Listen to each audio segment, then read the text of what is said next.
Mesdames, Messieurs, fidèles téléspectateurs, il y a Canal Congo Télévision, auditeurs, il y a 96.8 MHz radio, Liberté Kinshasa, Tokutani comme Momesano, Nadege Nabino. Il y a chaque matin rendez-vous des auditeurs, émission Nabino au peuple, émission où continuer Kopesa Bino, possibilité, il y a Kobenga, il y a Kopesa. Makanisi Nabino, ya Kopesa Baïde Nabino, Makamuzali Koleka Namboka Patrice Meri Lumumba, Boyangani et Belé à ce net moment.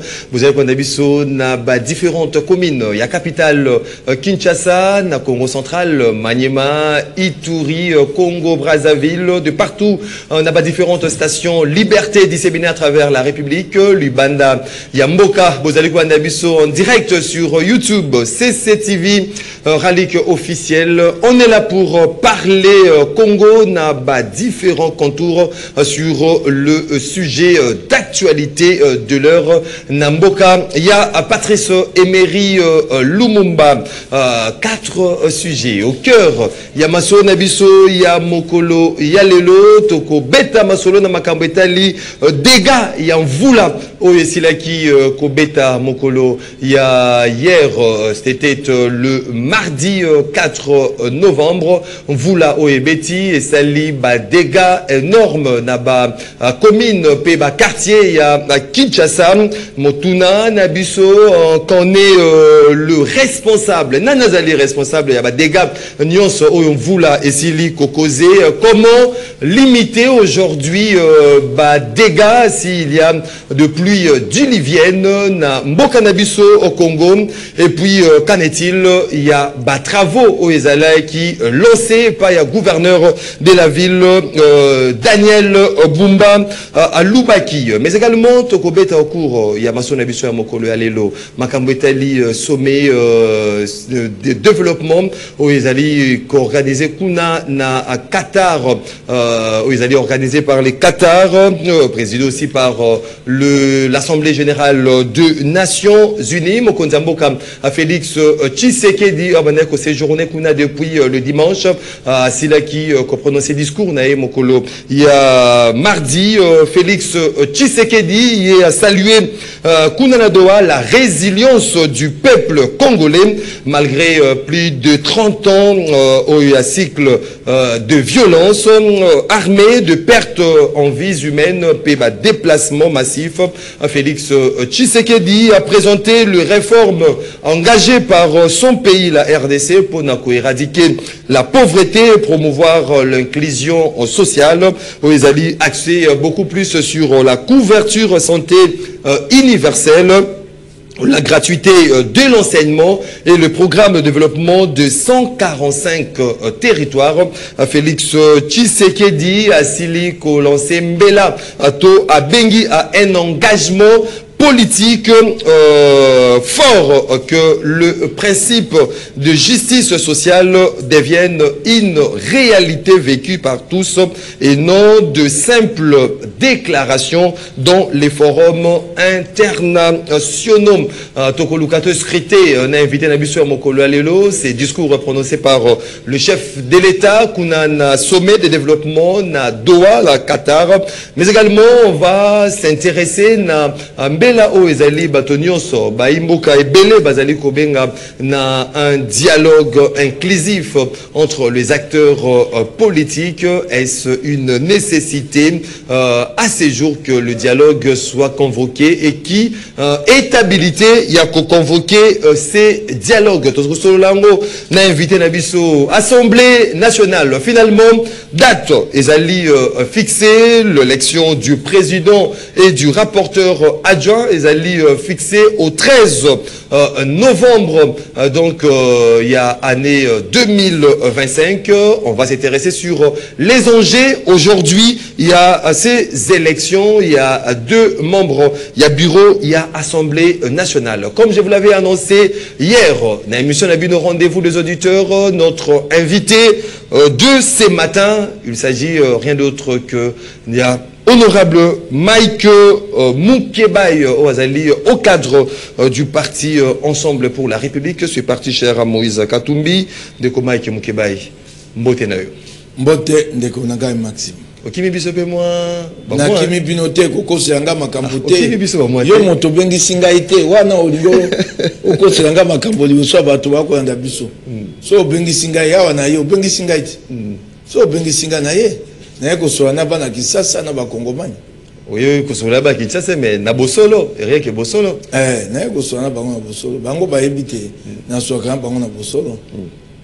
082 33 33 749 082 33 33 749 des numéros au bino vous avez quoi d'habitude de partout na Mikili Poto na Kinshasa na ba province nyonso beaucoup amabilité donc il y a pour participer en direct à cette émission rendez-vous des auditeurs comme et des traditions 1 minute il y a sujet isolé donc comment il me fait 1 minute de côté ka bozino to betaka masolo to betaka masolo une minute na moni biso ezali une minute mboka kufi fait ce qui est d'abord mboka bituka ya mboka les institutions de la République sont par terre aussi mona wapi na moni o likambo yo mama o mboko yo union sacrée IDPC bu ba députés nationaux bazo que des missions na Brésil ordre de mission il y a ministre environnement députés nationaux. Oui.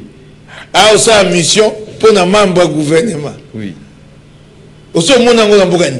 Donc ministre il y a environnement. A signé ordre de mission à Tieba comme ba député Steve Mbikai Motali Bosso. Na ordre de mission ana. Mon suzu komboso na kana ni Dede Mopasa. Moyibi. Pana momo. Eza na cadre ya COP te signé bisanga bango 26 te bango bali ba député nationaux mosala bango ba eza pour contrôler gouvernement ba ke ba expert te ba député nationaux ba expert te bango mosala ba contrôler gouvernement parce que membre ya gouvernement a komi ko tinda bango na mission bango bali ba membre ya institution mosusu te fait ce qui est au sein na Congo ataka bia to bunisa sanga boité. Ce que on a photo pèse ya nani yebisanga il y a membre gouvernement batie bango na ordre de mission bango nyonso ya liboso za moyibi po mbongo ande ebimi donc c'est du vol moyibi babita mbongo babimi ba commune ni kuna ordre de mission banani tango babimi simbongo wane pa wa meso babimi sengo na kombo nini omoni boko so babio ba oyiba bako tapa moyibi siko pa na moyi nde bako kendana combien de députés baza kuna mitano nde ba okenda ba okende wana ba voyager na business class donc $5,000 soko landi bo frais de mission $7,000 soko sangisi bo na moto $12,000 et ngo ba $60,000 bimika pona na moto atindi bango na bango bango so ba miyipi est-ce que possibilité ya ko empêcher ngo ezali c'est ngo empêcher te fait ko kanga bango moyibi okanga bandana nani to suka nani bango nyonso moto asine bango to moni ba nyonso saké pa mimboka omoni député national a okende na ordre de mission il y a ministre il y a les membres de l'institution mosusu ministre atiki ba collaborateur na ye azui pe bureau ya assemblée so ko bango te yo eloko nyoko sa do te mboke kufi so ba epsa te mboke kufi yango na bomona yango. Voilà, merci beaucoup honorable Mike Moukebaï pour une alerte aussi dit qu'on lancé déjà par rapport à ce qui se passe dans le ministère de l'Environnement. 082 33 33 749. C'est parti pour Namaso Nabiso. Il y a Tongo Yalelo. Ndeko Mike Moukebaï. Vous là. Et puis Daniel Bumba, gouverneur, alors qui est Moula à Lingakango à Tamokete. On a constaté, nous tous, que malgré que une saison, il y a pluie, tous allés dans l'ango, mais tout ça, qui m'a moins ébélé, hein, vous là, et bandaki ko, moins quelques mois, moula, ils allaient ko nokate, mais finalement, vous décidez ko noka et les dégâts, ils allaient énormes. Aujourd'hui, ceux qui, tous allés ko mona Kinshasa na biso sous le zoo. Au Bakoma Soki Kinshasa, Mboule Beti Kinshasa et Komi Kabasele. Mais Nani Azali responsable aujourd'hui de cette situation. Qu'en est-il aujourd'hui dans les travaux où ils allaient qui lancés même par le gouverneur de la ville? Ce que Moron Djambi a lancé image, il y a des dégâts où on voit là et sali. Les travaux où ils allaient qui lancés. est-ce qu'aujourd'hui tu as soit gouvernement moroté ok non ce qui me voulait là est bétiné par le banquier non après la pluie vient le beau temps et fait ça peut beau vivre après la pluie na mboka na biso Congo ngala bakisa mwa likambo moko amoke na bosene koloba na landi ndenge ba kusambisa mama Honorine Porsche na yebisi mama Honorine Porsche afunda mama Honorine Porsche to ba avocat na ebo funda justice militaire mama Honorine Porsche ba kusambisa e akomi bisika oyo sengele ba sambisa ba tuna e makambo basala ki ya mabena nzoto justice militaire atiki ba filmer makambo wana pe ba diffuser c'est grave. Tant maman zolo bandenge basala ki ye na ko zonga mabanete justice de kumboko peut pas permettre et le ko wana senga sama à huis clos oui tant que comment ki le bandenge basala ki maman Honorine funda justice militaire funda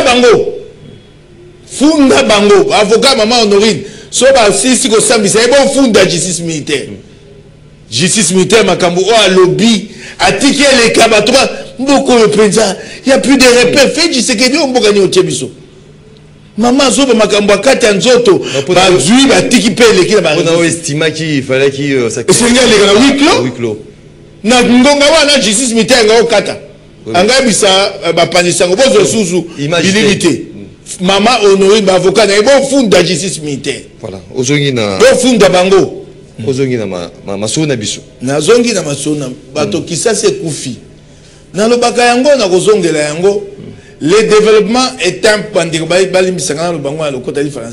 le développement est un processus intégré et cumulatif développement ezali liboke ezali bambika kawa osuki pe ali OK malem soko tongi Maxime Abtongi akina bokonzi aleki ngana ina bakisi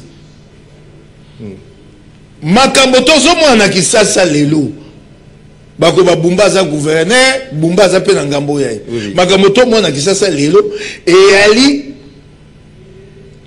ko kamba mboka ya mabe ya fe Tshisekedi na Gentili Ngobila mandat passé ya mandat bango 2018 mandat na bango mandat wana na eloko etali assainissement eloko etali eska ko boka matiti eloko sami na kisasa te Malaboni tanga zaki député provincial na bela te kisasa ko dinda basanse zoya na bela ngomba aboni ezindaka à chaque oui Félix Tshisekedi na Ngobila ba kuti biske baboka ka matiti o ba obenga ba station de transfert lelo ba station de transfert wana se kufa ezalaki contrat ezalaki contraté ezalaki projet pilote engo babandi botande osala po bopanzango ba commune nyonso ebandaki na ba commune Libwa esengeli to mongo ba commune tukumi bale nyonso ya Kisasa bakuta yango baboma yango kufa lelo bakoma ko bwaka matiti na kati ya mabulu na mabenge dans les érosions so baluki sika Félix Tshisekedi na Ngobila bakutaki eloko babengaka centre d'enfouissement etongama kuna na kinkole na soko na mpasa na nzela ya plaza wana ezande epai oyo Union Européenne abimisaka mbongo patongi libulu ya munene matiki nyonso ya Kisasa ezako suka kuna plus de 2 millions d'euros d'investissement Ngobila comme gouverneur bakuti eloko wana ezosala kimbuta na gestion na ya mabe atreki eloko wana bakuti yango pont bagba o sengelo leka pokende na centre d'enfouissement ekiti mo moke et ko senga ta 60 000 $ pour bongisa babongisi te kasi mbongo ya kopesaka ba député provincial ya Kisasa la mande uto leka sans agno so 3 000 $ na député wana zako monana lifuta pembeni babakisi bango 3 000 $. Wana o tsango na couple Félix Tshisekedi Gentili nazo kende na yo oui eloko wana pont wana eko kita nyonso ekomi senge batonga pont ya sika 400 000 $ batia kotonga te centre d'enfouissement wana batiki yango bato bafandaka zonga centre d'enfouissement bakoma okota bayibi mapango na kati centre d'enfouissement ekufa napesa mamoyo ata mwa longonya komone nani po aza soko ministre ya affaires foncières babandoa akasi banduboa na yoki te azu centre d'enfouissement na azongisengo maboka bule matali apesa ngo bumba mandat eleki mbongo zobima 2 millions de dollars s'il te paie 2 millions de dollars pour l'assainissement de la ville de Kinshasa. Gouvernement central azotinda mbongo na gouvernement provincial 2 millions de dollars sans annonce pour l'assainissement. Mbongo na bana banzas on a mon maman na banzela Bibu Misato les a sous-souté hein Bibu Misato oui na beneli fait c'est que ne bazolia mbongo abia alungo kuna zoba yo ko bela mbongo wana bato na assemblée provinciale na hôtel de ville basali ba ONG bakomo komba Kisasa Kinshasa mais bando komba ça musala na le quoi na bi la priorité c'est pas de balayer les trottoirs la priorité c'est que bon pesa ma inzele leka zelo wana okokomba ngote pa na tina te obi pa ni na Kisasa na te ata bumba na bisie bumba botika okomba ka zelo bo bebisa mbongo po zelo aso okombi lobi mususu ye ozo mona lobi mususu ye pona to tongi Kisasa te les trottoirs ezalité ezaka gazelo na zelo na lobi te bati mbongo wana batia yango na assainissement kanisa 2 millions de dollars so mbongo wana sanza na mobu moko c'est 24 millions de dollars makanisi nanga ne lekwa na lobaka ngo yakite toke na banki moko to bibode fisa so mbongo bino bozo ka mbongo wa bula matali wana soko ye bino bozu na nyongo na biso so to zwaka 20 millions 40 millions tata tonga to so mami tuka boni biloko boni pona ko sa assainissement Kisasa mbongo wa bato balia boza ko mona fondation Godin Boy mbongo kei malembe tikana fondation partenaire na kambona zo belela lelo ba député provincial Kisasa ba komi ba exécuter un projet gouvernement provincial. Comment le contrôleur peut devenir agence d'exécution du gouvernement provincial?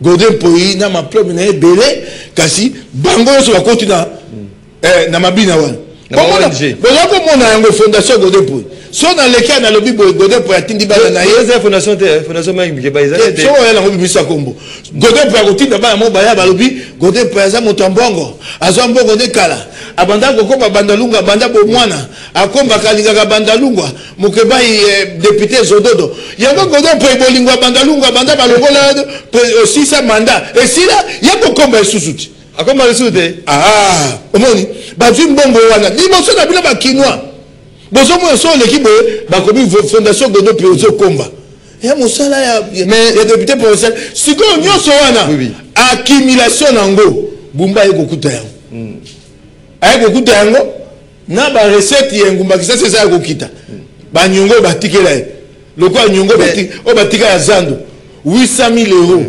sanza nyonso bafutaka mbongo ale kosa mosala mais bato ba lo bande ko Mike Mukeba yobi accumulation ya biloko wana nyonso bumba kutali nango mais le ba lo ba keno s'il y a un gouverneur oaza gâté banda zo ba gouverneur c'est Daniel Bumba nanini avec mbongo ce gouvernement provincial gouvernement central aujourd'hui à sa disposition pour na ko sala ete Kinshasa et la talangi gouvernement central et amba liboso te atia mbongo mandat eleki on a vu mboka ebomami Nicolas Félix on mandat eleki gouvernement central ayaka na projet moko programme bo babengaka programme Kinshasa 0 tout et amba liboso te batia mbongo parce que mbongo oyo esaka musani Kinshasa 0 tout mais qu'est-ce qui est fait qu'est-ce qui est fait aujourd'hui baye na conseil des ministres bati bakabaza kazaka eza kongala ezo kotanga mafuta na mbongo bana Kisasa ya bakongomani kekele baye babandi batini moto na bango wana nani Patrick Moyaya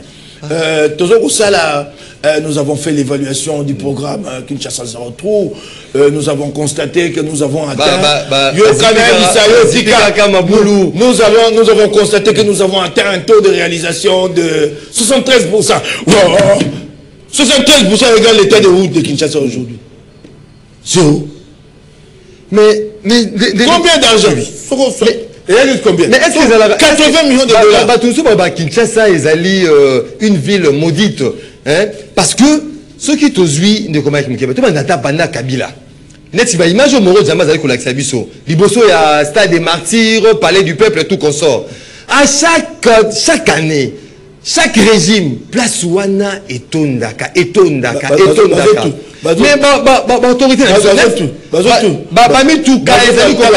Tala. Yozo yebate. Aujourd'hui, on parle de Bumba. Bumba a moni place wana batu bazindaka. Aujourd'hui, Bumba à la tête de la ville de Kinshasa. Qu'est-ce qu'il a fait? On a ça été place oyo batu bazindaka. Kokoma lokola na maloba fe Tshisekedi te.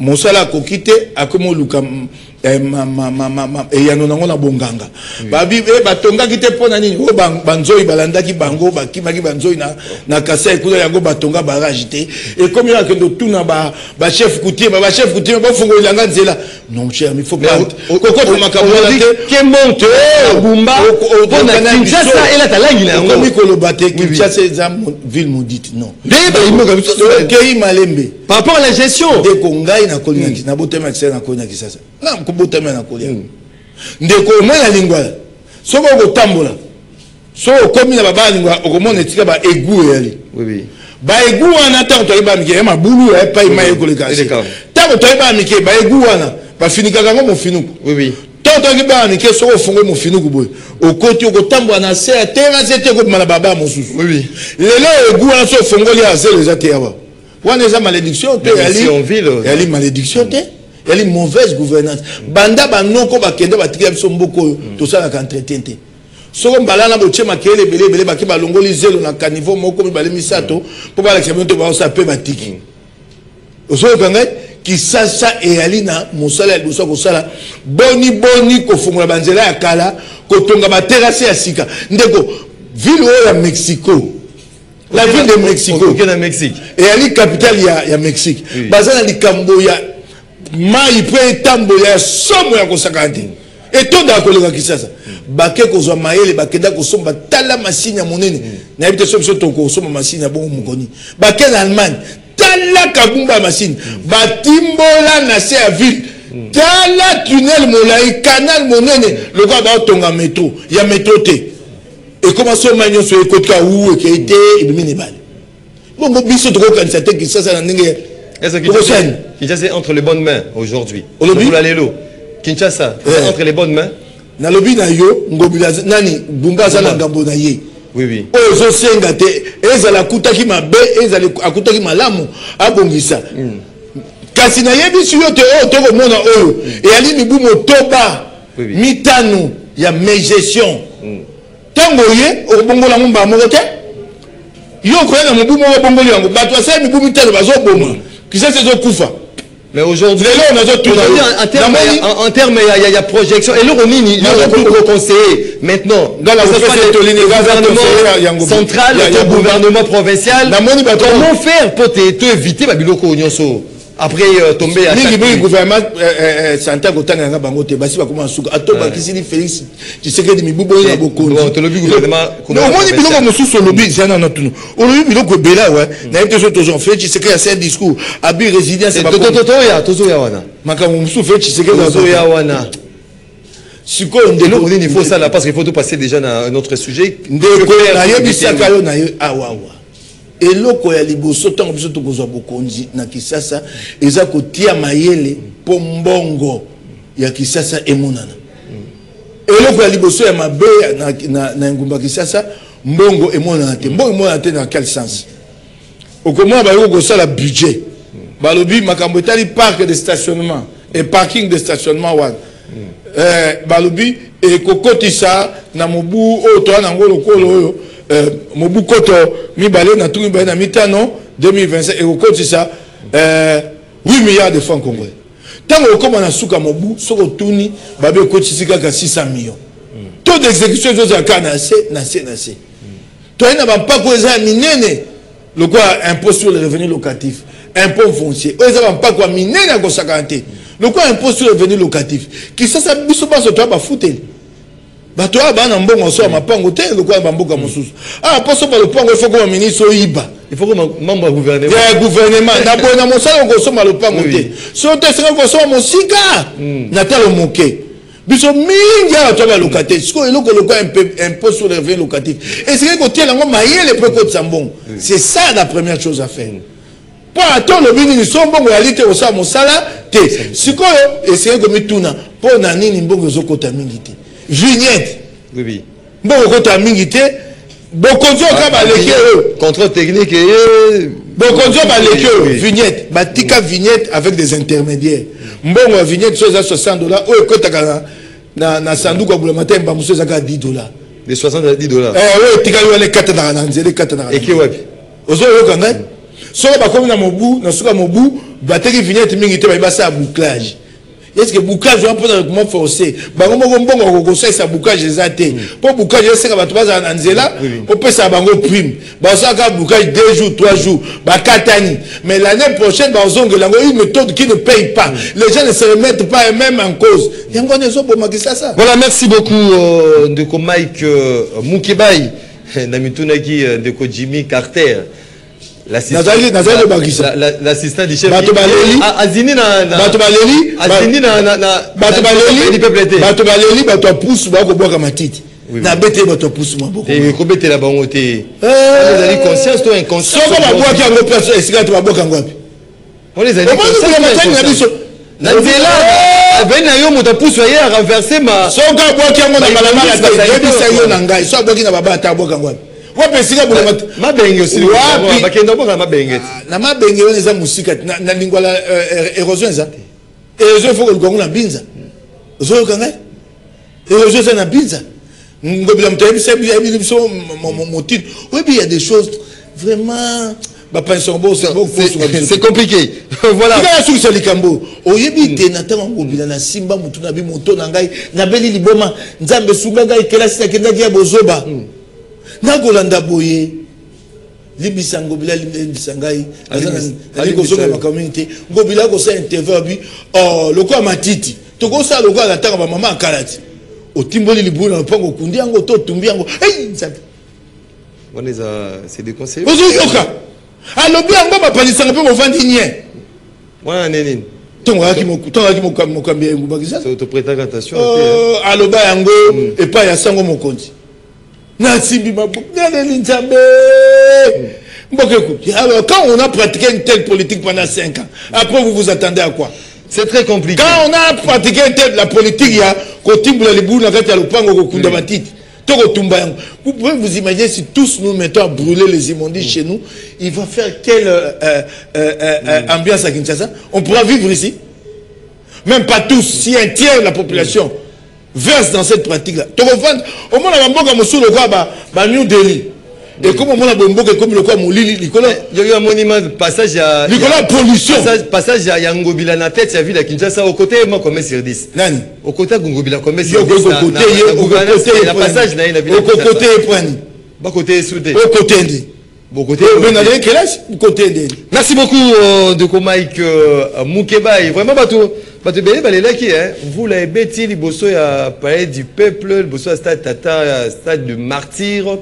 Vraiment, il n'y avait pas de passage. Au Kangami, il y a un embouteillage. Premièrement, vous l'avez banné l'UO. Au Noki, vous l'avez Noki, au Zindi, les sous-sous. Moutoukanae, baby, comme monter et Kotimaï. Donc c'est très compliqué. Il faut que le gouvernement central, le gouvernement provincial va voir comment finalement que ça a été. Liboso est stade des martyrs, un autre baby qui est stade des martyrs, et Liboso est à la Bosoto. Bakanivo a bouché. Basta la moussala a été. Désormais, si on voulait bêtis, les bossons tous les cacata normalement. Parce que les alliés vraiment malonga, les alliés copier sa image à bien à chaque tombée en vous la place Wana, ils allaient vraiment véritable calvaire. Ça n'est pas bien. Voilà, Togolobela, deuxième point, Yamaso Nabiso Etali, c'est sommet mondial sur les développements. Mon Kontambo Félix Tshisekedi, Zalikuna na Doha, na Qatar, pour comprendre par na ces sommets mondiaux. À ce qu'on intervenir, mon collègue à lobby. Félix Tshisekedi a salué la résilience aujourd'hui à peuple congolais, malgré plus de 30 ans, il y a cycle de violence armée, bateau Koufi, mais également bateau déplacement massif. Félix Tshisekedi a présenté le réforme engagé par son pays pour éradiquer la pauvreté et promouvoir l'inclusion sociale, où ils allaient baser beaucoup plus sur la couverture santé universelle, la gratuité de l'enseignement, le PEDEL, programme de développement, il y a 145 territoires finalement. Félix Tshisekedi a Bengi a un engagement politique fort avec Bandeko Mike Mukebai pour que le principe de justice sociale devienne une réalité vécue par tous et non les simples déclarations dans les forums internationaux. Inscrit-on aujourd'hui les discours de Félix Tshisekedi parce que Ezaki sommet, Ezaki basé sommet mondial sur le développement, les lots na mboka na biso tozali causer la développement pe kimia tant qui ces discours où il y a Félix Tshisekedi, vous êtes dit quoi, satisfait ou a-t-il na soif moroboy na tango na we na bikaka nzembo na ya yembaka yango makambo moko oyo ya lobaka na auto on a mboka makami balekisi. D'abord il faut pas se flatter de la résilience du peuple congolais face à la persistance de la crise à l'Est. Non, il n'y a aucune résilience, le peuple meurt. Pas tout le monde couvre quelle résilience. Pas tout le monde quand tu es déplacé, c'est la résilience ça. Il faut constater l'impuissance du pouvoir depuis Kabila Telelo à protéger la population. Incapacité à construire un État. C'est cela ce qu'il faut constater. Et non, il n'y a pas de résilience. Bateau, bazo koufa. Gouvernement fait Tshisekedi ba mbongo ya kotinga na Barcelone 42 millions 40 millions ba déplacer ba na l'autre côté puis bokena ba forum international bozo senga. Est-ce qu'il n'y a pas quelque chose qui fait dans ce sens là pour aujourd'hui? Il n'y a pas de résilience. C'est pas la résilience. La résilience c'est de subir, d'être victime, c'est ça la résilience. Pendant 30 ans, tu vas être victime, tu vas être résilience. La dynamique, le gouvernement n'est pas dans cette dynamique. Oui. Azo, lobby, makambo état social, atangi makambo.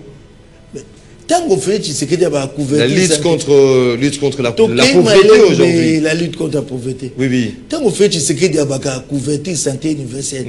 Bah, quand tu peux dans le conseil des ministres, va l'obéir yango. Il y a pas couverture santé universelle. Et ça, na monokomusu na chilou, bato na lingala, tu as couverture santé. En français, couverture santé universelle. Oyo, mindele basala. Na Kinshasa awa na tout le monde na moko. Soto bito luka scanner. Soko beli makasi po batala onzoto. Scanner ezaboni. Namboka na yo na province na scanner ata moko yali. Comment on peut dire des choses comme ça? Il n'y a pas d'infrastructure hospitalière, matériel, il y a personnel qualifié, vous voulez pas.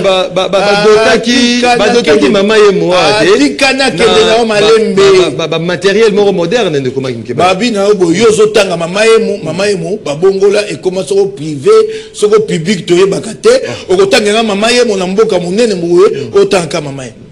Couverture santé universelle, nous ne sommes même pas encore à 1/100e ya osala yango. Faut arrêter de tromper le peuple. Couverture santé universelle, infrastructure ezala, personnel qualifié, matériel ezala, et que bato baza na pouvoir d'achat. Na tout niveau pesa na province no kombo nango. Bozata na scanner moko na province oyo. Na province ya chef d'état na Mbujimai, na Kasai wala Mobimba. Ata scanner moko ya. Il y a été couverture santé. Comment on peut tromper au tambolaki ou bien ça va couverture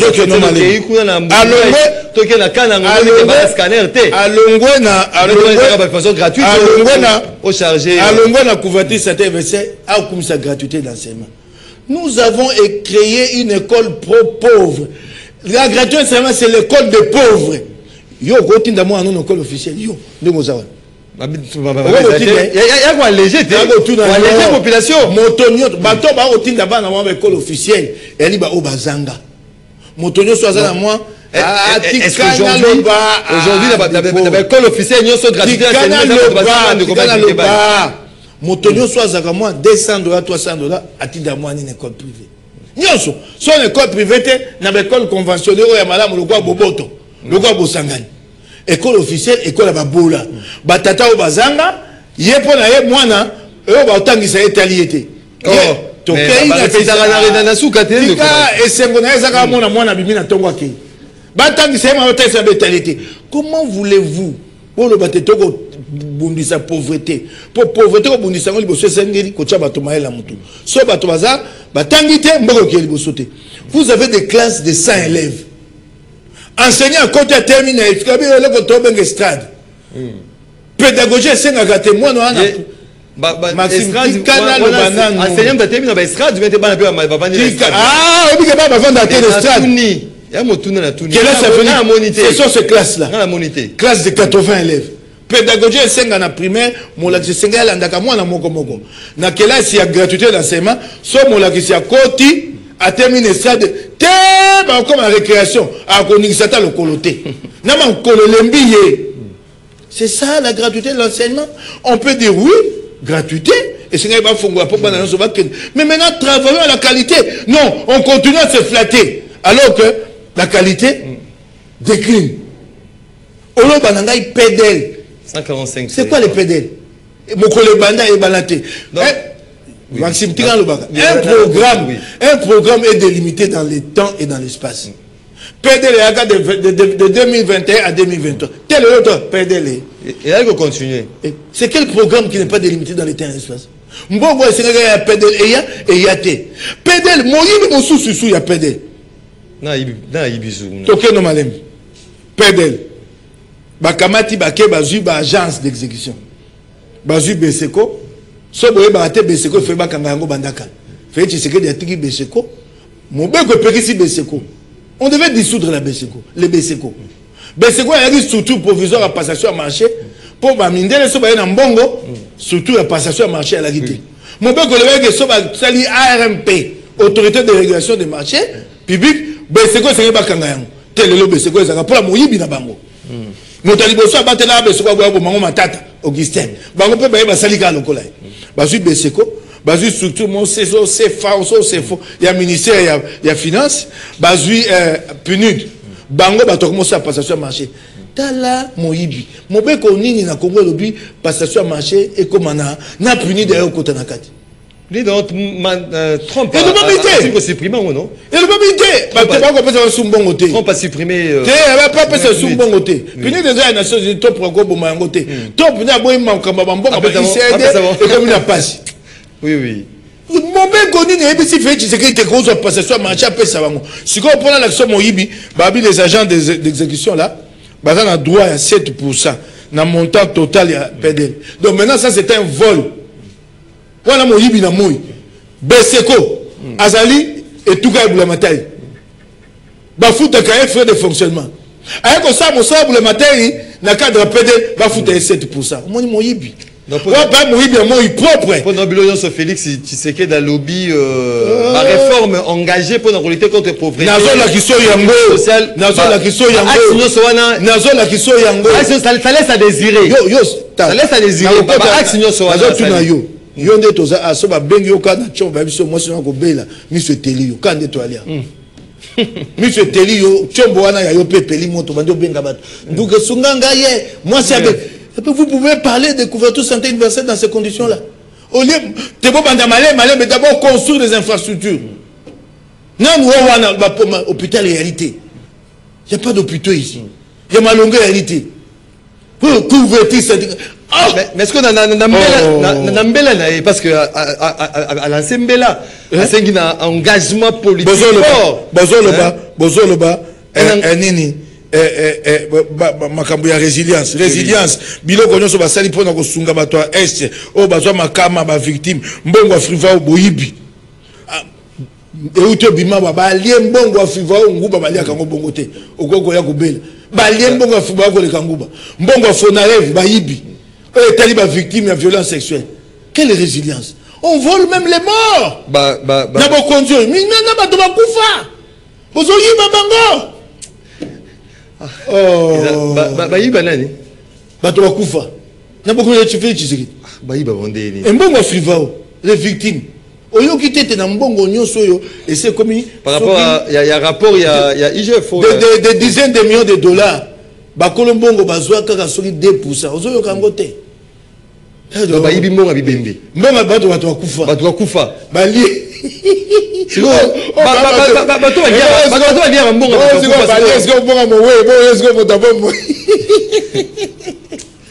est-ce que ma pezala bazo banga tete bizata tokola to banga so motokufi ba biso sali mabe simelo mutakufa arobimela bizata ba mike omoni attaque o to be kunde bembe kunde bembe za ki kunde meza Corbia oui yo a mona kisasa te Corbia to ramba kunde bebe moko lokwa ba ya bafula motuka boya mwindu batie langi ya pembe na mipanzi tango biso ba mike soki gunda bembeleki esika kaka pune nango etikali soko nyati babi moto na koelo na butu mais siko bato bango bako lia mbongo bawe.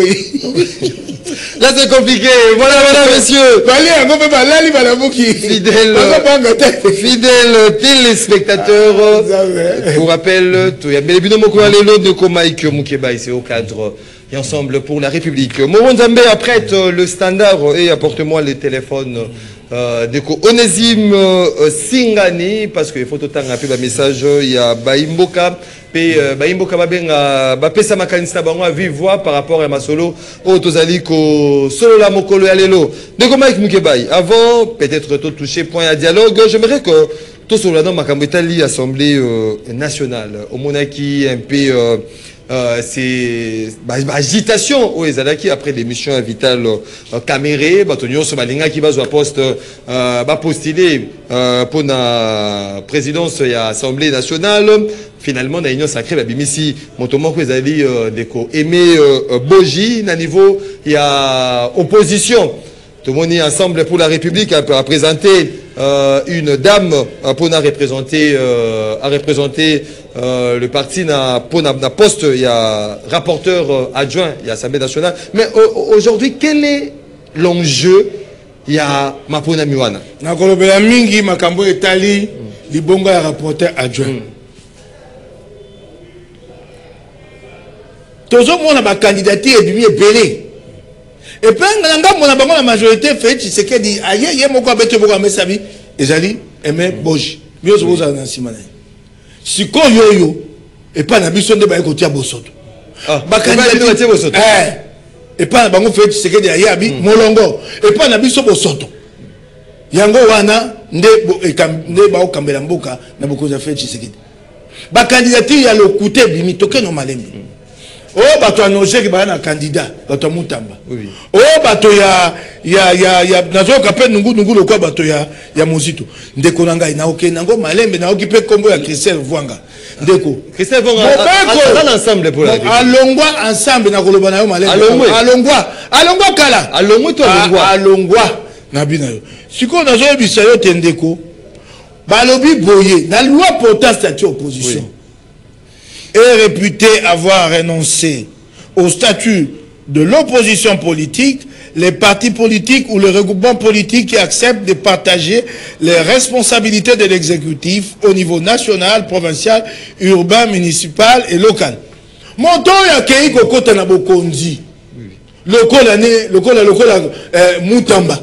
Azaka isusu na opposition te et ngo batelingo na comme la majorité. Ma position côté qui n'a pas lobby est réputé avoir renoncé au une exécutif. Et ça t'est yo motokoloba. Na yebi te bapanisa ngba nzalo kwa ngai toko munyo kwama. Tango mutamba yaki na gouvernement, membre gouvernement soit que ça la meeting na terrain Bouddha apesi bapanisa moko $100 babi les chefs de file.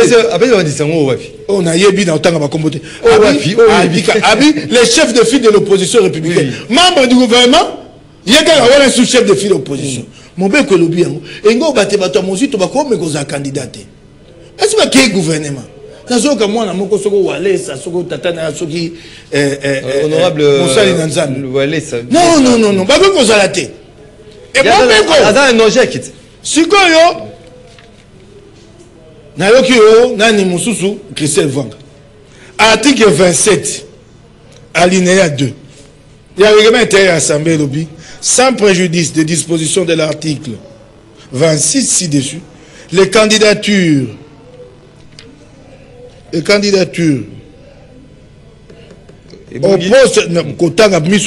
poste du bureau définitif sont présentées respectivement par la majorité d'une part et d'autre part par l'opposition. Balobi te candidature ba pesaka bato ya majorité ngambo bato ya opposition ngambo. Siko Christelle Vwanga akasusu na groupe parlementaire opposition te groupe parlementaire opposition zanga be moko. Il y a comment non inscrite ngo ba tentelantela azana nzela kendaka te elle n'a pas de ligne. Na bobengana l'ensemble to alongwa ye moko tanga ba ponaka Dominique Munongo akenda na bureau. Oui. Ye pesaka ekanda ami kendela. siko yebisa ngai akoza candidat na lolenge candidate na lolenge nini po balobi te ba groupe parlementaire opposition moto koza na conférence de président pour na ko représenter ba intérêt opposition. Siko ya ko kena na bureau ake do vanda kuna au nom de quel mais na mona ki avec Dominique Munongo ezala epeka ka tikala na ke malembe ba Jean Karabou mais finalement Dominique na to ko ndimana no po kutambata za ko posa lukuta azaki na opposition. Siko yo tsoto bito ke na droit parlementaire comparé pour mona yango balobi tsoto bito ke na droit parlementaire ya ba français toza na bango na ba institution lokwa lolenge moko balobi ke les non-inscrits ne font pas un groupe et ne sont pas représentés à la conférence des présidents ou au bureau de l'Assemblée. Mais non-inscrits, ce n'est pas un courant. C'est qu'un Christian a aucun dans un bureau pour représenter quel courant. Il tourne en gagne à tout. Et il dit ma candidature, on a mis en sort. Et il dit ma candidature a invalidé. Et que vous l'avez caté. Il y a un gars qui a zo là. Koulou tunanga Christian. Nazo koye bisaye. Ba comme la bureau de ma candidature, c'est pas l'ongola yango. Quand la candidature ya ensemble pour la candidature unique. Na moi le quoi to kota ba institution to soit na rapport to kota ba institution. Ba mon minga musu baligate. Le quoi to kota yango na moi te fait Tshisekedi na bato bakomona biso. Yango kana zo yebisa. Candidat na bino comme ina. Olobi? Candidat na bino ensemble pour la République. Kalunga.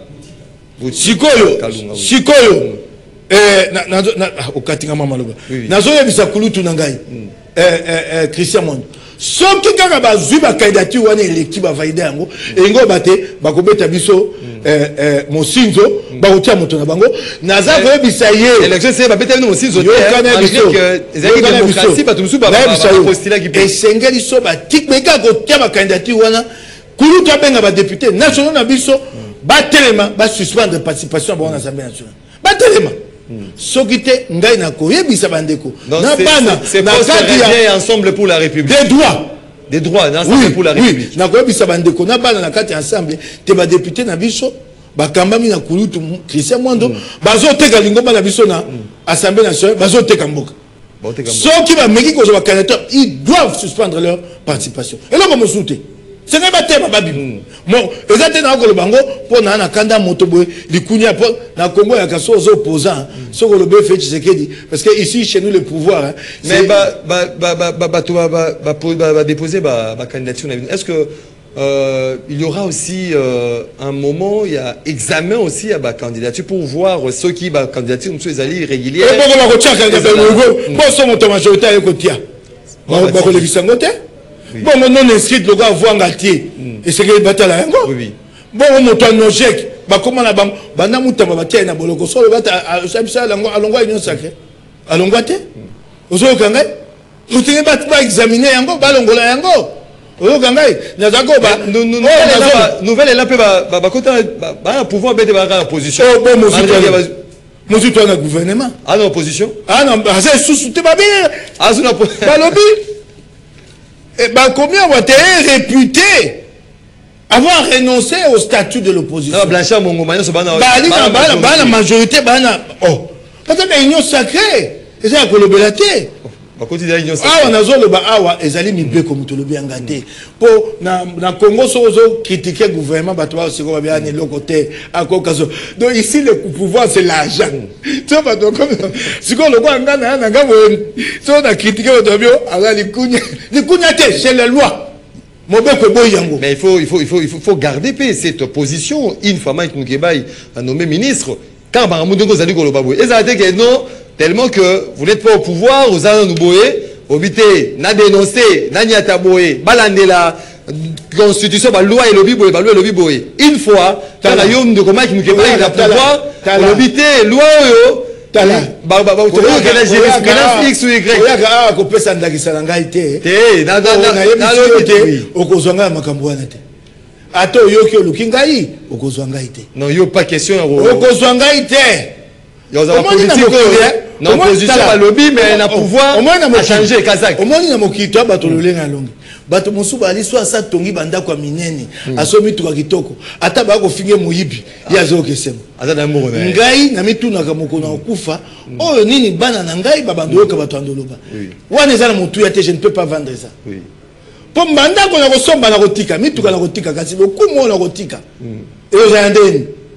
Nazo bisayo. Et aux Andens. Aux autres gangai, ou on est en taloté et en moutouillate. Voilà, merci beaucoup de Komak Mkibai. Moron Zambé, j'ai demandé les standards. Moron Zambé, toujours distrait avec Bruno Nzinga à la régie. Onésime Singani, où sont... Ah, Zambé. Onésime Singani, où est le téléphone? Moron Zambé, le réalisateur qui arrive toujours en retard et puis il se met à la régie pour parler avec Bruno Nzinga. Très compliqué avec vous, Moron Zambé. Au réalisateur, il y a émission Moron Zambé, il faut Otikala, Makolomi Balé, et Zalanase. De comment qui me dernier point, avant de qu'il directement Nzela à Singap. Est-ce qu'aujourd'hui, il y a un dialogue parce qu'on a Vindeko, comment, le président de l'Alliance pour les changements, Jean-Marc Kaboun. Jean-Marc Kaboun, il a tenu son discours Mokoloya à lobby avec sa conférence. À Bengi, Lissoussou, Maramouetali dialogue, Toki Kunan de Kofayou appelle à un dialogue, Batonion se basait Kobenga un dialogue, je ne sais pas, Ensemble pour la République aussi, vous appelez à un dialogue. Est-ce qu'aujourd'hui, Toko le Baïté dialogue, ils allaient chez même encore irréversible aujourd'hui pour retrouver la paix? Ndeko to matali kolo to kitanase to kosuwa kovana mesa. Okingai ndeko nangai. Nzela ya mandoki ekeye komi na suka. Ngambo moko elongi ngambo mosusu te. Oui.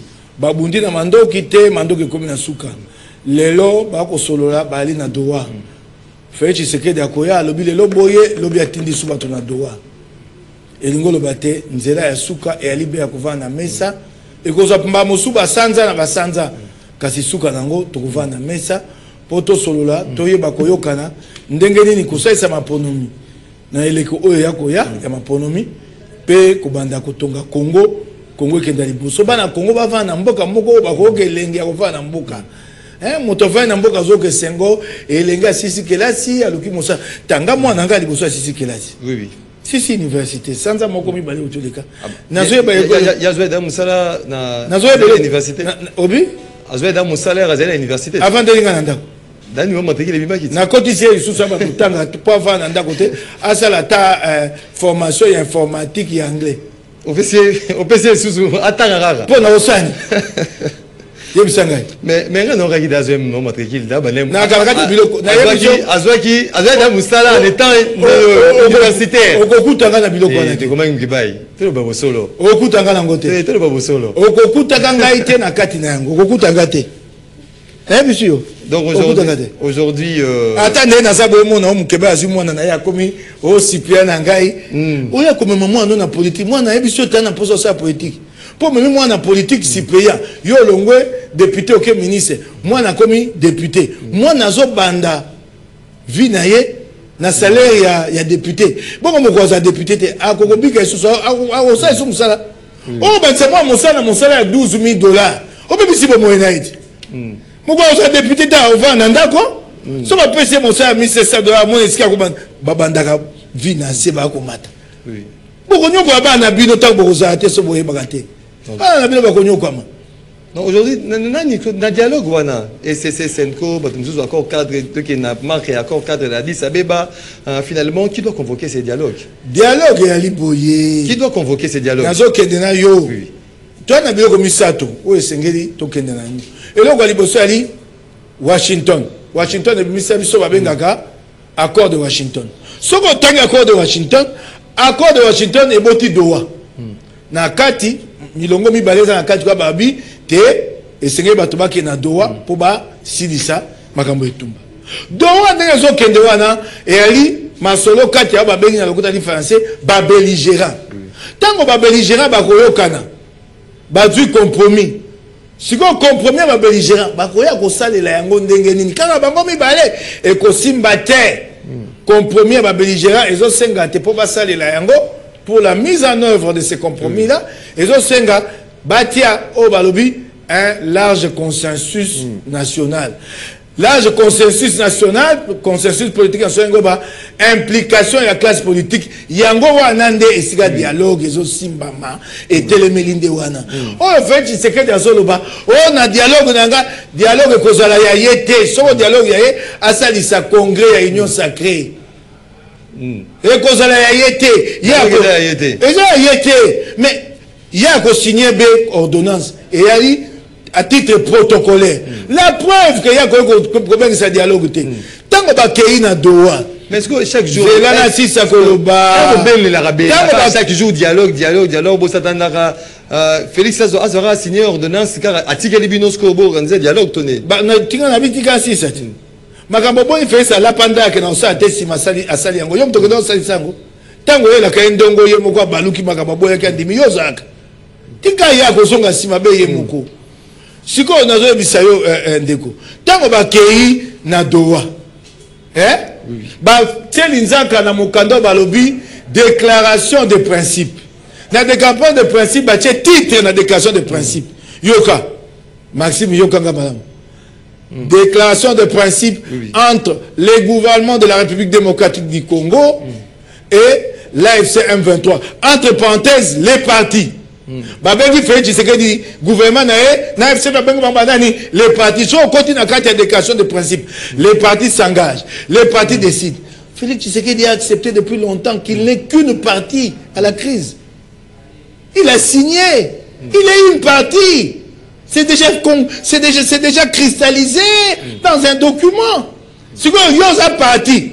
Au combien arbitre merci beaucoup de comment voilà, on va lire message Imboka communication na YouTube après toko Kende na standard deko tout honorable les losoki balingi bavanda ensemble sikoyo fayulu akozala na bango de coaches qu'on vous là depuis Paris. Ça fait le Zanabino. Bonjour MM.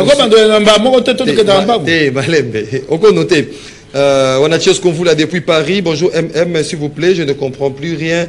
Nazo lingana tu nakaka bato ya union sacrée. Ba salaka ndengeni ni pona ko soutenir régime ya boyende ko dianingama Joachim de Maxime, la résilience sociale pour la RDC, c'est cette capacité qu'a le pays pour faire face réagir, rebondir au choc. Or, la RDC ne fait que subir. Sébastien Kitika, Ndima, bonjour Maxime, je suis vraiment bouleversé d'attendre Mukeba et d'encourager les gens de verser le poubelle dans la rue sous la pluie. Bango, Tangombula, Ezala Kite, Boakaka, Yango Wapi. Quelle honte, Gelor Landou, depuis quelque part. Deco Maxime, PDL 145 territoires, c'est un échec. Un programme est limité dans le temps et dans l'espace. Or, ce programme, Bongo, Baïba, Ati, Lelo. Merci Mike Mukeba, Ipona, assainissement. Namwa, Mbongo, Moke, Oyo, ville de Kinshasa, Zali, Nayango, et Segeli, To, Bandela, Nanouana. Ça coûte combien de curer 1 kilomètre de route à Kinshasa, Tosalaka, Yango, régulièrement de Patrick. Oumba, on va lire d'autres messages. Bonjour de Maxime, c'est Mike Mukebayo, Atika, jalousie, de espoir,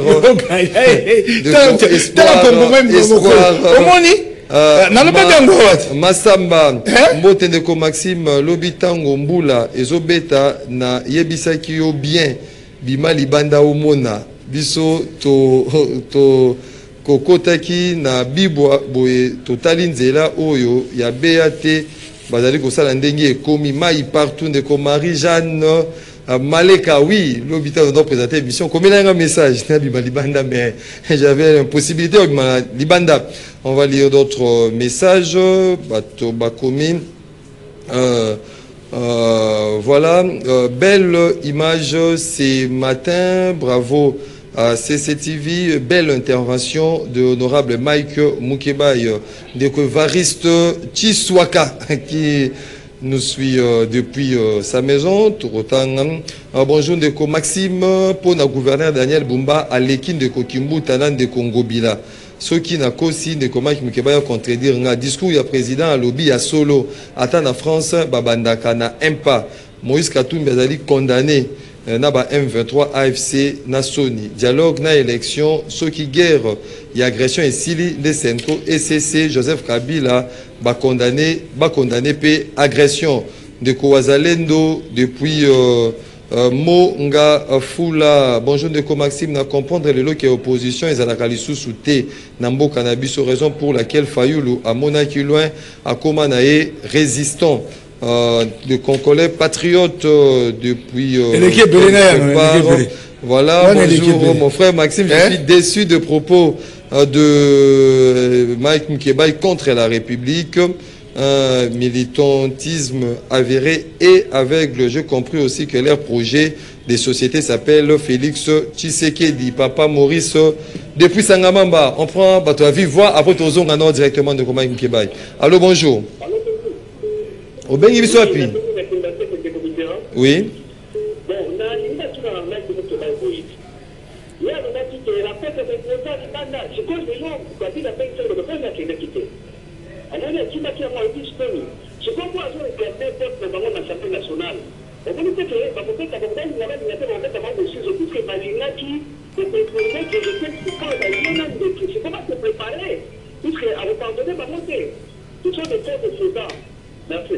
Merci de Mitterrand depuis Kimba à Teke. On prend d'autres personnes à standard. Allô, bonjour. Au Bengi Bissou puis Komoun. Intervenir pour le projet 145 territoires. Oui. Échec total. Sauf que dans ma province, visibilité dans mon secteur, et ça attend les locaux pour voter. Il y a mis par un assaut de combat pour qu'il aille. Donc on a dit que les candidats vont faire les hommes malades. Les hommes malades, par contre, il y a pouvoir pression, par contre, il y a agression, il y a Rwanda. Parce que nani approche le Rwanda, pour Rwanda, il y a moins de candidature pour Kanama, qui est Nadiseke. Il ne faut pas qu'il s'aille. Il ne faut pas na problème na passé. Il ne faut pas que le gouvernement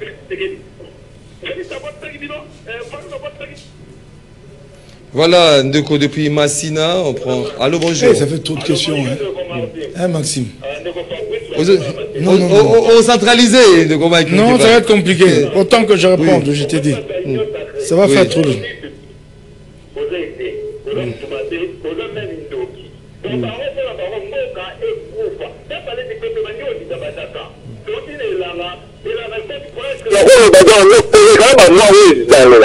Est-ce que la saline, moi les petits et souches. Là, les députés qui sont dans la cour aussi, qui sont dans la Cambongo. Par contre, la société n'est pas place de ça, par contre, d'aller des petits qui sont sur la 30 000 $.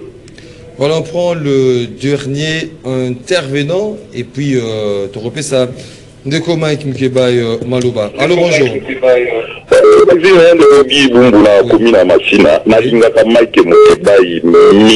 Mingi na mona les politiciens exemplaires. Mais les loges de la conscience. Mike, vous allez encourager Batoya pour Soubabouaka Matiti, Namboula, na Balabala, tout simplement parce que vous êtes opposants. Et mon avis que vous et c'est dans ce cadre que vous allez encourager les rébellions et avancer. Ma partie, le dialogue. Je suis vraiment déçu. Merci beaucoup, Negogi. Ibumbu depuis la commune de Massina. Toute une panoplie, hein, oui. Bandeko na banza te bolandinga malamote. Bandeko babi na beti maboko pona ma batuma ko matiti. Oui. Et ça ironie. J'utilise l'ironie. Pour batuma ne sika ce ko matiti te ba ça. Moi je ne peux pas encore. Excusez-moi, comme peut-être mbeskanga na tema elle était. Oui. C'est de l'ironie. Est-ce qu'il y a un matiti théâtre, vous voulez que les gens fassent quoi? C'est ce que je suis en train de dire. C'est ironique. Hein? Faut prendre il faut considérer cette subtilité-là. C'est ironique. Batoban est-ce qu'il y a un tout na yemoto lobby. Yenanda kona boka matiti. Bazo baba musika. Enga se sengoba ya awa. Baba pesa nga bato fulu bazali koleka. Siko mutomatiti wa kana buya. Ayebe pas mutomatiti wa boka. Libenga. Ozomona. Il faut semblant. Mbaronga na lobby, ils font semblant. Motomatique soit les go précieux. Soit tu retournes à tata wana tu motuna. Zela motuna. Toi c'est d'après yo motomatique au foot à na boka. Il sait pas. Pour tout au ça matamatique tu vas qu'il n'a pas rivière ou rivière calme verser ba lingi ba kosa le quoi. Non. Boyebi yangote les gouvernements et au niveau provincial et central bali irresponsable. Matique ba boka ngola ba caniveau vous les savez tous. Bolibo Kosani. Pour la ligne, pour Boulamatali, Assani, est-ce qu'il y a un matiti? Je l'ai dit de manière ironique.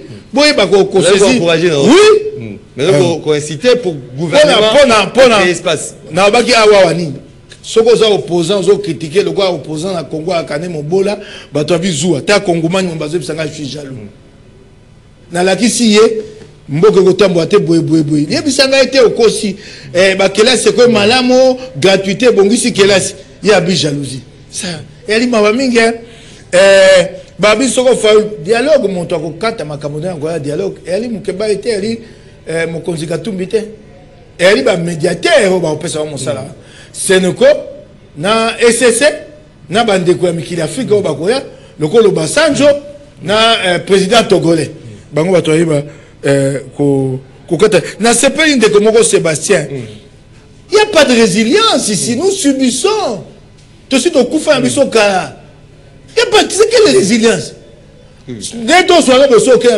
na ba l'hôpital au kuta bato kufa po azangi mukisa komela ça c'est de la résilience au fait chazolo de quoi le malamu nous subissons tozo kufa na pasi ya go bengo résilience liwa na biso pasi na biso pour que je go bengo résilience ba tozo kufa bazangi bisika go lala na c'est ça la résilience mbongo pour la dynamique ezali mbongo ya kosalisa bango mbongo ya kosalisa bango tokei to pesi basa 40 millions bande ko so ba wala libanda ozo yoka mosu sur le bi. Oh, il faut commencer. Non, le développement, on commence pas par un pas. Le développement doit être réfléchi. Le développement social, on a un pas à Bouzoba, un pas à Dindi. Ok, on a un slogan. Il faut commencer par un pas. Ça signifie quoi? Non, c'est pas na fondation. Si la fondation un pas. Si l'essentiel est un pas. Si cette fondation-là, si mon a un deuxième pas. Le problème, c'est que le premier pas accompli par le régime ici est toujours un pas mal étudié. C'est ça le premier pas, et ça on peut s'en zélater. Ils ont mal étudié. Le projet ils ont mal étudié. Oh, tout ça, oh, c'est pas ça, ça c'est un slogan. Oh, tout commence par un pas. C'est un slogan. Ce pas, il faut Yami balé goyate. Okingai? Oh, ça slogan, le développement c'est pas comme ça. Okingai? Na yoki ndeko musu alobi, ndeko mo wa alobi makamba bumba. Oyebi makambo tanga taka bumba. Abi au contredire yete? Eloko na mona mwa malama bumba so na zui de Kimbuta, na zui Ngobila. Est-ce que bumba za mwa malamu? Bumba sisi muziki na hôtel de ville. Muziki za makasi kuna. OK? L'argent de l'État sortait n'importe comment. Ça, au moins, je peux reconnaître le mérite de Bumba. Oh, Kangai, Natango ya Kimbuta, ezalaki, Mukongo Akoba, Mbongo Okeda. Nani na. Ba on pas bazako bina Mukongo Akoba. Mugila gila. Mugila gila ezalaka kati. Oyoka. Wana Natango na ye. Ezalaka Mugila. Tango bila ye, ninyo. Na mwana kingi ezalaka. Kana nona kende na bisa bato. Tango Kimbuta, Mugila gila. L'argent de la ville.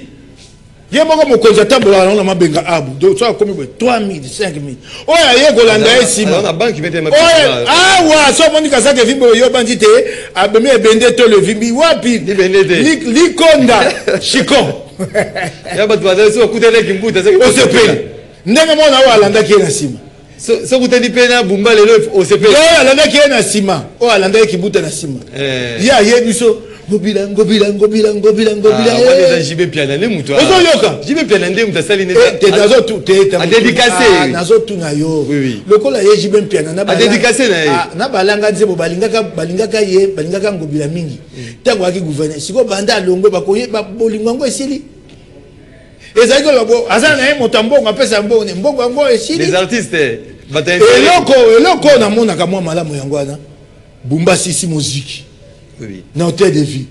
Oh ya mbongo mbula matin sur côté gouverneur atena mabenga ko mutamba nango ba ko yemba ka bisika nyonso apanzaka mbongo soko avandi boso musicien alanga nze babeka babi le cas mona petit na ngai obi petit na yete petit oh ataka candidat na Bandalungu mona petit na ngai petit na ngai ataka candidat Bandalungu ah yo yebi petit na ngai petit nanga le quoi petit nanga viens na die bela quitté. Très compliqué. Dis petit wa na siko ya tambola kana mbuba wala nyo so na kata sac mbuba. Bumba au moins asirisi muziki wana. Le quoi asirisi muziki wana abatela mbongo malamu bongo total so ko sas komisa. Yeso kutana na yeye CPAT le roi kutana kimbuta. Ah ngana zo yoka yangote. Oh kangote pe yo zo yoka balanga nzembo ba ko yemba ka mikonyoso. Ozoyoka ba mi bale bale ka liboso. Et alaki tongo poko to. Ba pesa bango ba kombo a liboso pesa ka kombo le haut sommet. Le haut sommet. Mais voilà bana kale, le haut sommet bana.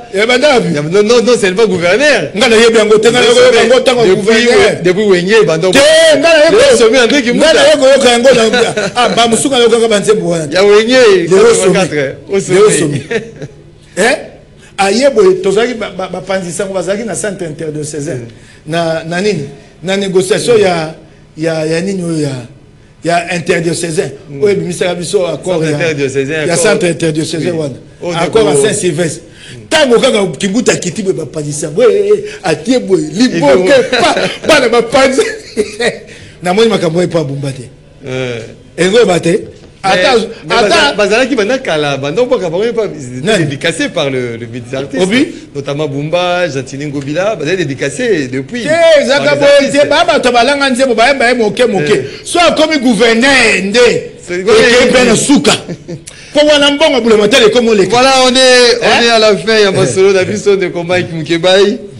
Baimbo kaba retenir ligne en gros pour la toka bolana. Baimbo kaba yebate.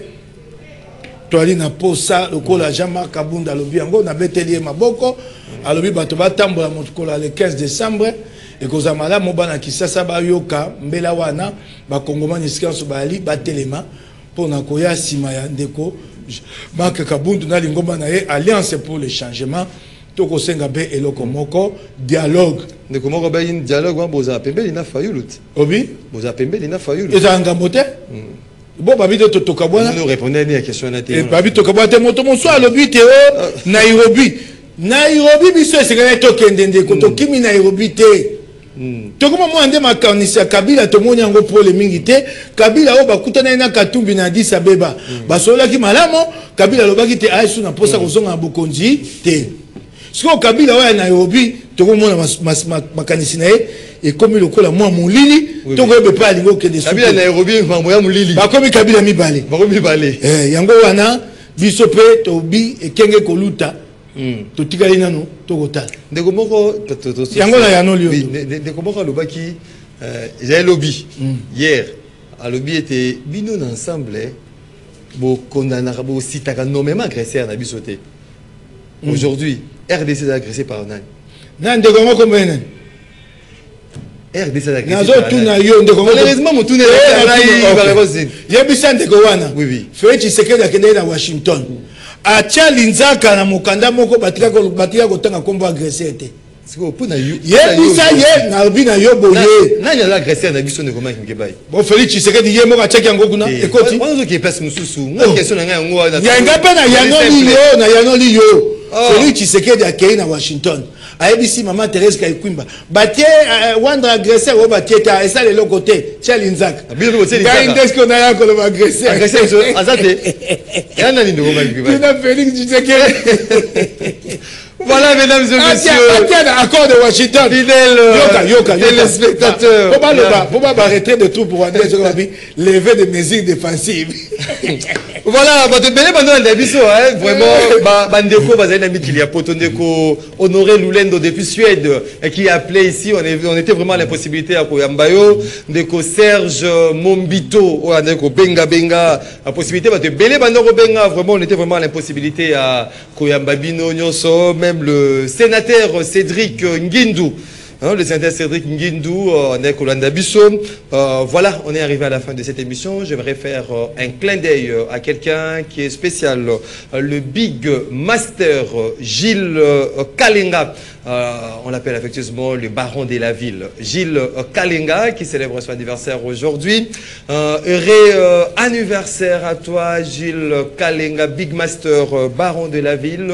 Prospérité, longévité, santé, réussite ezalanayo namvula moko siliko bakisa nabomoinayo vie longtemps vie erré Gilles Kalenga le big master encore une fois de plus réanniversaire à vous Gilles Kalenga. Voilà, vous êtes nombreux à nous suivre de partout à travers le monde. Merci pour la participation et attention soutenir cette émission rendez-vous des auditeurs qui réalisé par Yandeko Moro Njambe Bruno Nding était du côté de la régie télévision, Nezim Singani à la radio, Alec Kabongo na web, Doudou Motiri Hamilton à la production. Tokutani Mokolo Alobi pour un autre numéro. Il y a émission rendez-vous auditeurs dans un débat choc. Nzambe à Fongolaki TV Naena Bangelou avec on a rendez-vous auditeur, rendez-vous Esili Nzamba Kangi TV Nae parce que le quoi là ils allaient le sous-sauter. Bisous Bino, Tokutani Lobi, Botskani Malam na Botala Bino. Au revoir.